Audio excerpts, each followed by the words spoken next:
Hi, my name is Dr. Deb, and I am the Department Chair and an instructor for Learning Strategies at Victoria College. Our course is part of the Texas core curriculum in the Social and Behavioral Sciences area. So it focuses on the application of empirical and scientific methods that contribute to our understanding of how humans learn. To do this, we need to understand how social and behavioral scientists have come to know what we know about how humans learn and about motivation. So today's video introduces you to the research process used by social and behavioral scientists. Dr. Deb explains an introduction to the research process. Welcome back.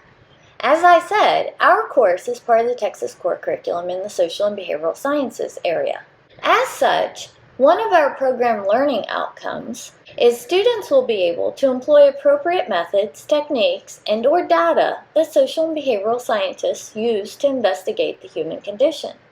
Since students are expected to employ the methods, techniques, and data that social and behavioral scientists use, it might be a good idea to start with what a social and behavioral scientist actually does. To put it simply, social and behavioral scientists study humans and their behaviors. In our course, everything we know about how humans learn come from the research conducted by social and behavioral scientists.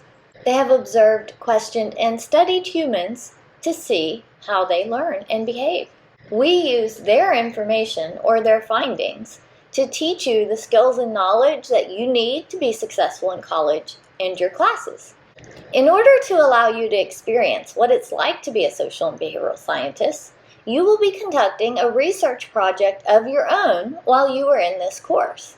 However, it's probably not going to be like any other research project you've ever done before. First, we're going to work on this project in steps and guide you through each phase of the process. In doing this, we will provide you with the topic and parameters of each assignment so you don't have to come up with anything on your own. You will have some choices to make, but these choices will come from a list of options. Secondly, this is not research where you simply look up and restate what other people have already found. While your project might consist of a small portion of this, mostly you will be interviewing and questioning a small group of people like a social and behavioral scientist would.